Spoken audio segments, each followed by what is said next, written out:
Bonjour à toutes, bonjour à tous, bienvenue dans cette vidéo. Alors si vous me suivez depuis un petit bout de temps, il y a quelques semaines maintenant, presque un mois, je faisais une vidéo où je disais de manière humoristique que j'aimais pas l'automne parce que c'était difficile d'avoir toutes les bonnes conditions. Et puis je dois vous avouer que depuis que j'ai fait cette vidéo, j'ai eu des super conditions pour photographier en automne. J'ai eu la couleur, j'ai eu le brouillard la semaine dernière. Et du coup, en sortant cette semaine où j'ai encore de la couleur et du brouillard, je me suis dit ça va être un challenge parce que j'ai tellement bien apprécié mes sorties d'avant que je me suis dit j'ai pas envie de refaire la même chose encore dans cette sortie. Et du coup je suis sorti avec l'intention de faire des choses beaucoup plus abstraites dans cette sortie parce que je pense que ces conditions de brouillard et de couleur s'y prêtent bien. J'avais pas pour intention de rester à l'endroit où je suis pour l'instant, mais plutôt d'aller dans la forêt un peu plus haut, et c'est probablement ce que je vais faire juste après. Mais juste en arrivant ici sur cette mare, vous avez cette branche là derrière moi, donc je vais m'écarter pour que vous la voyez peut-être un petit peu mieux. Donc ici derrière moi, qui sort de cette partie verte, donc je sais pas du tout ce que fait cette branche là et ces couleurs là, mais en tout cas je trouve ça super sympa. Donc ce que je vais vous proposer, c'est que je vais faire une première image qui est beaucoup plus classique, où on va prendre le feuillage et puis son reflet, et puis après je vais m'intéresser à son reflet pour essayer d'en faire quelque chose d'un petit peu plus abstrait. Est-ce que je vais réussir ou pas? J'en sais rien, mais en tout cas c'est ce qu'on va essayer de faire. Alors je me mets en position, là j'ai déjà regardé, j'étais au 24-70, c'est probablement quelque chose autour du 70 mm pour prendre cette première image. Je vais me mettre en position et puis on regarde tout de suite la compo ensemble.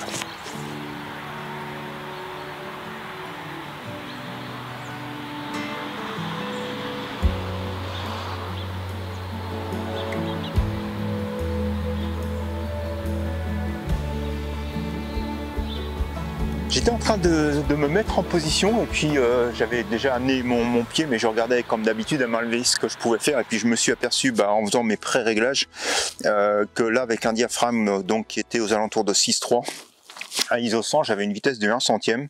Donc du coup, vous savez quoi, on va pas prendre le pied, je vais juste partager avec vous ce que je vois donc à l'écran. Donc en fait, vous voyez, ma compo, elle va être toute simple. Donc je crois que j'ai dû, alors peut-être m'avancer un petit peu plus. J'étais probablement quelque chose. Alors la haie verte sur le côté, hein, elle me gêne un petit peu.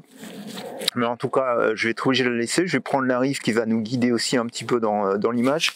Alors probablement que je vais descendre un petit peu. Voilà, ouais, j'étais ici. Alors ce que je voulais pas, c'est que voilà, en fait, il faut que je fasse attention que la feuille n'aille pas sur la première fenêtre.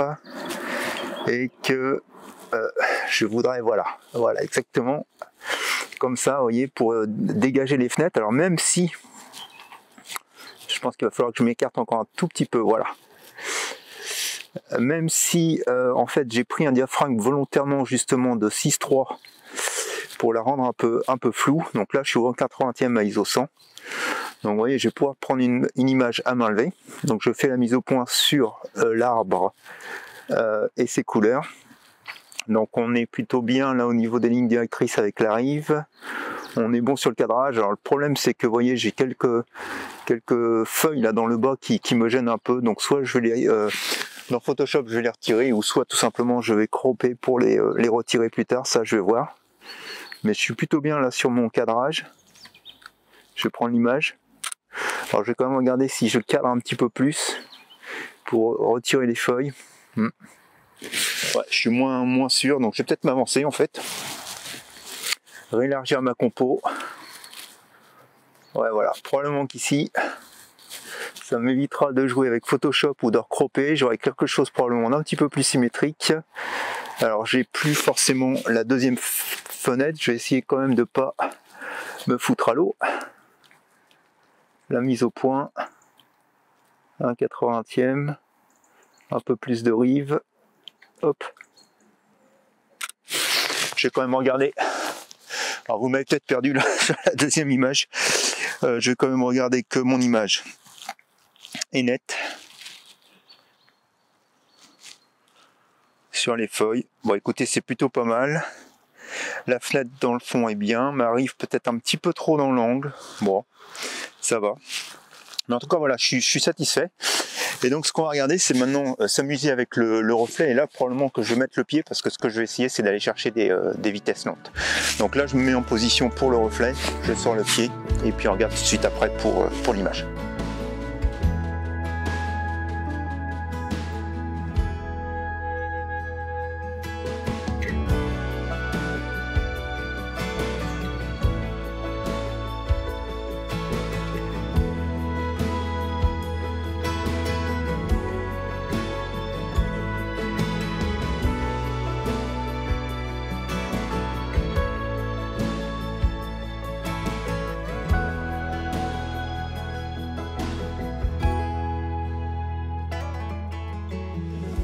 Je suis mis en position, donc vous voyez, je suis resté à mon ISO 100. Je suis allé chercher un diaphragme de F11 qui me donne une vitesse du 1/20e. Alors pourquoi le diaphragme du F11? Je ne sais pas si vous voyez bien ma caméra derrière, mais je suis légèrement en pente, ce qui veut dire que mon premier plan, celui qui est sur le bas de l'image, est beaucoup plus proche de mon plan focal que celui qui est au loin. Donc je suis allé quand même chercher un F11 pour m'assurer que j'ai une bonne profondeur de temps et une bonne profondeur de plan et une bonne netteté. Sur toute mon image, d'où le F11. Et puis ce que je vais faire après, donc je vais monter mes filtres. Donc je vais forcément pas utiliser le filtre polarisant puisque je vais retirer le reflet dans ce cas-là. Et puis vous voyez là, j'ai commencé à préparer. J'ai un premier filtre qui est un 0,6 ND. Et puis après, je vais aller carrément avec le Big Stop. Alors en fonction aussi de ce qui tombe dans l'eau, du vent, donc j'ai des vaguelettes qui sont différentes. Donc forcément, je vais faire beaucoup d'essais. Et en fait, je pense que c'est ça. Donc je parle de photos abstraites. Je sais pas exactement ce que ça veut dire, mais en tout cas, c'est quelque chose qui va amener à la réflexion. Et très honnêtement, si vous me suivez depuis longtemps, vous savez très bien que les photos abstraites, c'est probablement pas mon sujet de prédilection. Donc ce qui veut dire que dans mon cas, pour pouvoir en faire, il va falloir que je fasse plusieurs images du même plan pour essayer de comprendre laquelle image me plaît le mieux. Je sais ce que je veux obtenir, c'est quelque chose, des arts un petit peu ondulé, qui donne un peu de flou, qui garde les couleurs. À quelle vitesse je vais l'obtenir, dans quelles conditions je vais l'obtenir, ça je suis pas vraiment sûr. Donc c'est pour ça que je vais faire plusieurs essais. Et puis écoutez, on va regarder ensemble ce que ça donne. Je continue à prendre les images et puis vous, je vous laisse regarder tranquillement toutes les images que j'ai prises. Je vais pas vous les montrer toutes, mais je vais en faire une sélection avec différentes vitesses. Et puis à vous de faire votre choix aussi et puis de me dire celle que vous préférez. Allez, je regarde ça.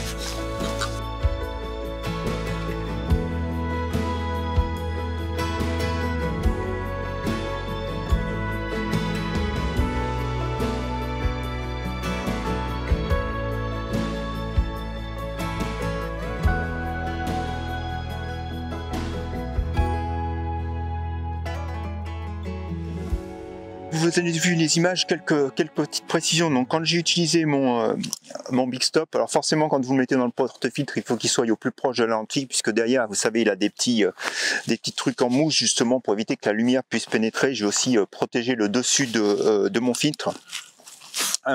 Et donc ce que j'ai fait, j'ai tout simplement après utilisé l'application pour regarder quelle vitesse ça me donnait. La vitesse dépassait les 30 secondes, donc ce que j'ai fait, c'est que j'ai monté ma sensibilité pour rester à une vitesse de 30 secondes.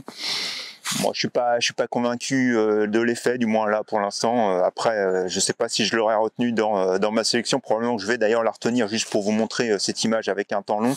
Et en fait, je me suis aperçu que ce que je trouvais le mieux, c'était finalement les vitesses rapides et non pas les vitesses lentes, qui fichent justement un peu ce mouvement dans l'eau et qui donnent un peu ce sentiment de vibration dans l'eau. Donc d'ailleurs, je suis en train de voir que ça recommence un peu parce que comme je vous le disais, d'ailleurs, je serai même peut-être un petit peu surexposé. Non, ça va encore. Hop. Et donc, c'est ces vibrations qui me plaisent dans l'eau, qui font quelque chose. Donc, du coup, je prends je pense que c'est plutôt ces images-là que je vais garder, ou du moins, probablement celles que vous avez vues. Mais voilà, comme je vous le disais, sur des photos comme ça, il faut expérimenter, surtout quand vous êtes comme moi, où c'est vraiment, je dirais, une première. Allez, je vais emballer un petit peu tout le matériel et puis je pense qu'on va aller dans la forêt. J'ai l'impression que le brouillard est un peu en train de partir ici. Aussi pas mal de mouvements là qui se passent autour de la mare. Et donc on va aller un petit peu plus haut au niveau des arbres dans la forêt pour regarder ce qu'on peut faire d'autre. Allez, c'est parti.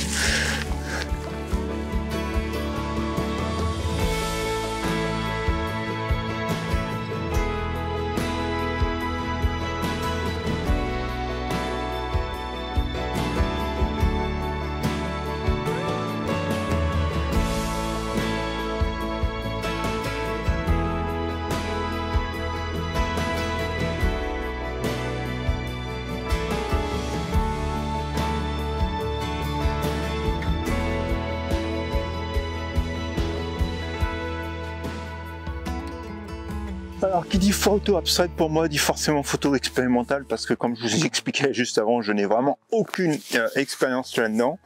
Mais justement, l'expérience, on l'a construit en prenant des photos et puis en essayant des choses. Donc du coup, je me suis dit déjà comment trouver les sujets. Donc j'ai procédé, je dirais, à l'inverse de ce que je fais habituellement, parce qu'habituellement je commence à regarder une composition parce qu'il y a quelque chose qui a attiré mon œil. Et alors là, c'est un exercice assez particulier parce que j'essaye de m'intéresser à ce que mon œil ne voit pas. Parce que je pense que c'est là que je vais trouver les choses abstraites. Sinon, je vais trouver plutôt ce que j'ai l'habitude de faire et je vais repartir sur des photos traditionnelles. Et donc, les choses que mon œil ne regarde pas forcément, d'abord, c'est les arbres qui, comme j'ai les autour de moi, ne sont pas forcément en super état. Et puis après, ce que j'ai fait, c'est que j'ai pris mon téléphone et j'ai essayé de me rapprocher de l'écorce des arbres. Vous savez que j'ai déjà pris ce genre de photos et j'aime assez photographier l'écorce des arbres. Et cette écorce-là, elle est vraiment pas belle, mais du coup, il y a énormément de choses, de textures derrière l'écorce, sur l'écorce, que je trouve plutôt intéressantes. Donc du coup, je pense que je vais pas bouger beaucoup d'ici parce que j'ai déjà vu pas mal de choses qui m'intéressent avec des types d'écorces qui sont vraiment différentes. Donc je vais me positionner et puis on va faire quelques clichés ici ensemble et puis je vais vous expliquer un peu mes compositions. Mais je pense que cette méthode finalement de s'intéresser à ce que normalement on s'intéresse pas, et ça m'a apporté quelque chose, parce que là ça faisait un petit moment que je tournais, je me disais qu'est-ce que je vais photographier, et j'étais trop en fait focalisé sur le fait il y a du brouillard, ça va m'amener quelque chose, et en fait non, le brouillard il m'amène rien, parce que ce que je recherche c'est des choses qui sont vraiment simples, des choses qui sont finalement petites. Et du coup, en me reculant et puis en vraiment analysant ce qui n'est pas d'instinct, n'attire pas mon œil, et c'est comme ça que j'ai trouvé les compos. Allez, je commence à regarder un peu. Là, j'ai vu déjà 2-3 compositions avec le téléphone. Donc, je vais me mettre en place avec l'appareil photo et puis on regarde ça ensemble. Je vais pas sortir le 105 mm. Quoique.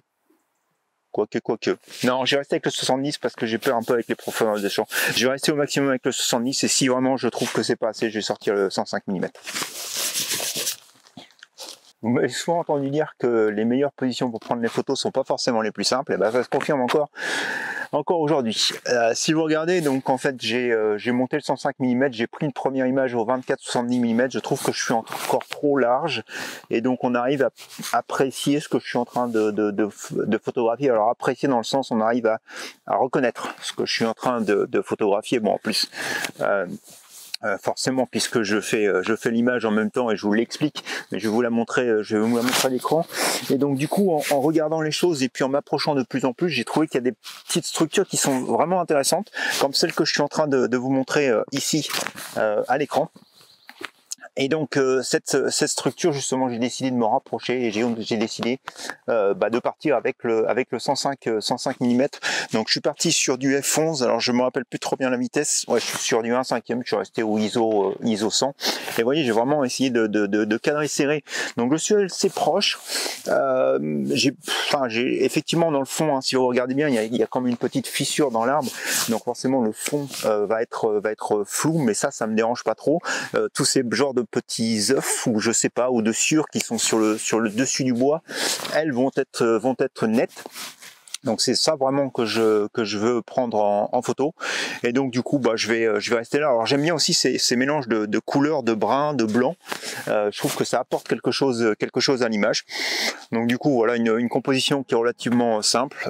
Ça va marcher, ça va pas marcher, je sais pas, mais en tout cas encore une fois on expérimente. Donc je prends l'image avec retardateur 2 secondes, je touche plus à rien, pof, voilà, et puis je vous laisse regarder à l'écran, et puis pendant ce temps là je me mets en place pour une autre composition.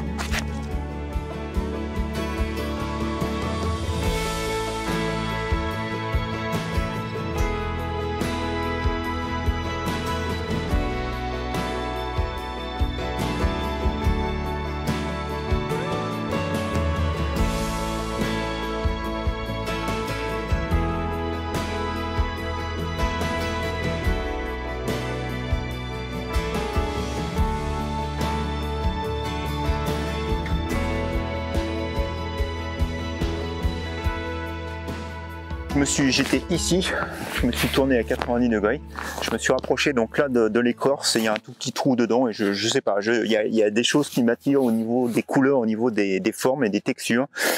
Donc je vais vous expliquer l'image en me tournant un tout petit peu. Alors je vais le faire, vous voyez ici, et en me resserrant dessus, donc je vais faire la mise au point. Vous voyez, je pense que j'ai aussi une autre image juste ici, à quelques centimètres sur le côté. Je vais revenir où j'étais, donc sur celle-ci. Hop, ici. Alors si je touche à tout, au pied et à la tête, ça va pas le faire. Donc voilà l'image. Et donc si vous regardez bien sur cette image, donc si je me remets mon curseur au centre, que je fais la mise au point, donc vous voyez très bien que sur le tour, je vais pas être net. Donc du coup ce que je vais faire, malgré mon F11 sur cette image, donc je vais faire du focus stack et donc vous voyez mon quadrillage, donc sur les 4 coins qui sont donc donc on va le faire ici, ici, ici et ici. Je vais faire une mise au point, donc je vais avoir 5 photos, une au centre, 4 sur le tour, et je pense qu'avec ces images je vais avoir suffisamment de profondeur de champ pour monter un focus stack après dans Photoshop. Bon, au niveau des réglages, donc je suis monté en sensibilité ISO 400 parce que vous voyez mon pied quand même bouge un petit peu, donc je veux avoir quand même une bonne vitesse et de la stabilité. Je suis parti sur du F11 comme je vous l'expliquais, et donc là ISO 400 je serai sur du 1/13e. Alors suivant où je vais, je suis un petit peu plus surexposé ou sous-exposé. Vous voyez, si je vais sur la mouche, je suis surexposé, si je vais un petit peu plus sur le bas, je suis sous-exposé. Mais enfin, rien de bien préjudiciable que je vais pas pouvoir récupérer après dans Lightroom. Donc du coup je suis resté sur l'exposition que j'avais tout à l'heure, un peu médiante, ou 1/13e. On va prendre les 5 images, je vous les laisse regarder à l'écran, et puis en fait je vais prendre l'autre image juste à côté avec exactement la même technique parce que l'écorce est légèrement bombée, et puis je vous la laisse regarder celle-ci aussi à l'écran. Donc 2 images à la suite, c'est parti.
Alors vous l'entendez peut-être derrière moi, l'église du village qui est en train de sonner les coups de midi.